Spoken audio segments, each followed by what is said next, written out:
We saw Gordon Ryan get caught in a nasty toe hold against Nicky Rod just a couple of months ago. He even said that his ankle broke and he heard a loud pop. Oh no, that was my ankle.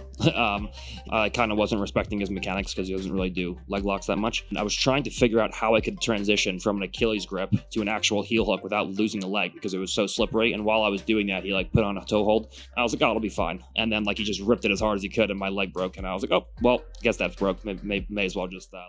And this is very unlikely considering he's versing Pena in the upcoming weeks. So what you're going to learn today is the elite way to manage ankle sprains and ankle injuries and the exact processes that I would have taken Gordon Ryan through after his ankle injury. Welcome back everybody, I'm Jack Crucial. I'm an injury rehab consultant who specializes in helping combat sport athletes go from injury back to high performance. This channel is your #1 source for all things combat sports when it comes to injuries, strength conditioning, and everything in between. Today we're going to cover lateral ankle sprains in grappling sports, the anatomy of ankle sprains, and a 4-phase return to performance blueprint to help you get from ankle injury to elite performance as fast as possible.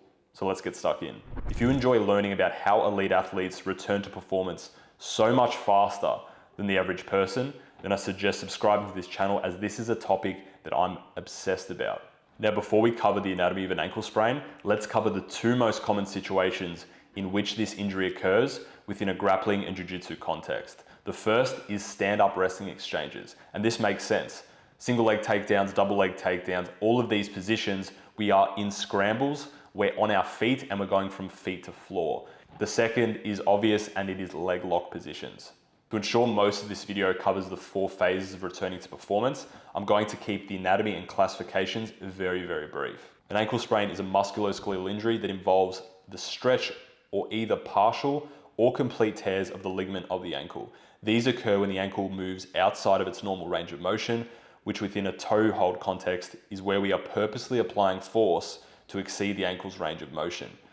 Now, in this video, we are going to assume an ankle fracture has been ruled out just to keep this video straight to the point. Here is the way that I like to classify ankle sprains. Grade 1 is mild impairment with minimal swelling and tenderness, with little impact on function. Grade 2 is moderate impairment with moderate swelling and pain, tenderness with decreased range of motion and ankle instability. And grade 3 is severe impairment with significant swelling, tenderness around the ankle, loss of function, and marked instability. Now that we understand what's going on, how do we get you back as fast as possible? So phase 1 is reducing inflammation, restoring range of motion, and increasing proprioception, so your awareness of where your ankle is in space. If you've done a good job of spraining your ankle, it's likely that it's swollen. Now, in the past, icing used to be the gold standard approach. This is not the case anymore. Movement is key. So doing hundreds, if not thousands of repetitions, moving that ankle around as much as you possibly can is the best way forward. Now, my clients personally, they all use a red light therapy device, any ankle injury that I work with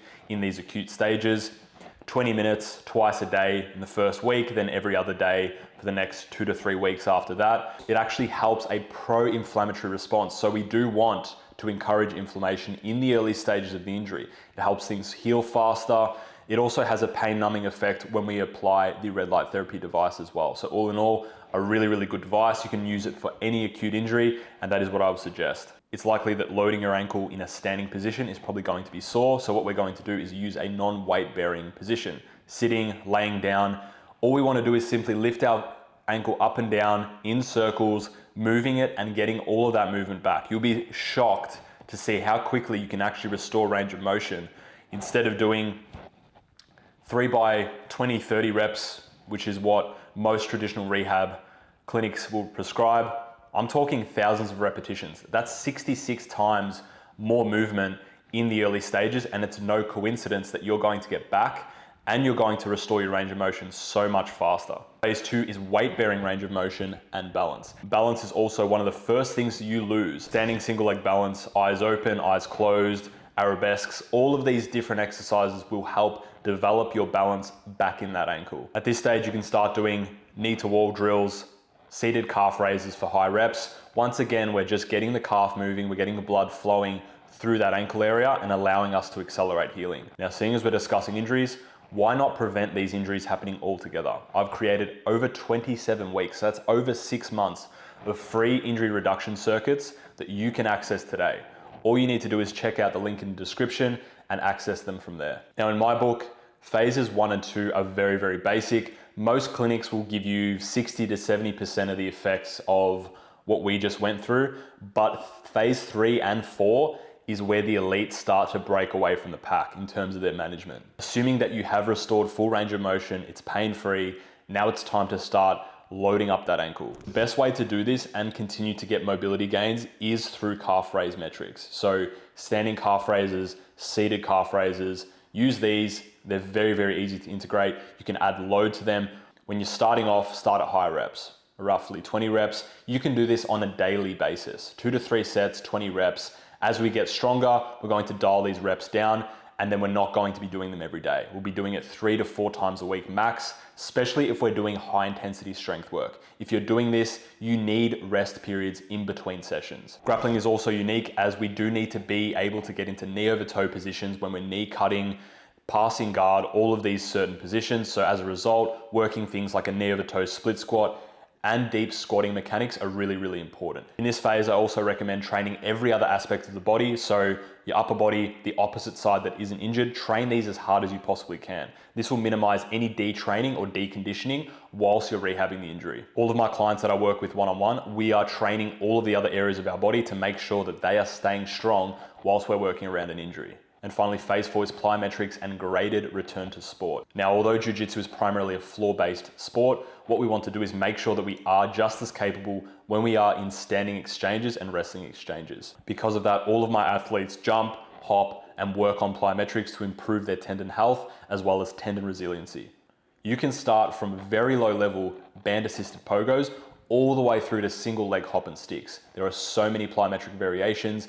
I have hundreds of variations that I give to my clients as well. Working with somebody like myself allows you to go from phase 1 through to phase 4 as quickly as possible without any guesswork involved. So if you have an injury, you want it resolved immediately, go to www.combattherapist.com to apply to work with me. We are also in this phase looking to get you to do as much jiu-jitsu practice as possible. So fundamental drills, guard retention, things that are low load through the ankle can be integrated here. Now, as we build more confidence, we can start drilling stand-up grappling, altercations, as well as reintroducing leg lock exchanges, leg entanglements, and other important aspects of jiu-jitsu. Now you've just learned my elite ankle recovery blueprint that I would use with somebody like Gordon Ryan, but that I also use with all of my clients. I've also used this exact approach when I've worked with professional Muay Thai fighters, as well as Bellator mixed martial artists. If you enjoy these types of videos, leave a comment below. I read these comments and take these into consideration when I'm creating my future videos. Cheers, and I'll see you on the next one.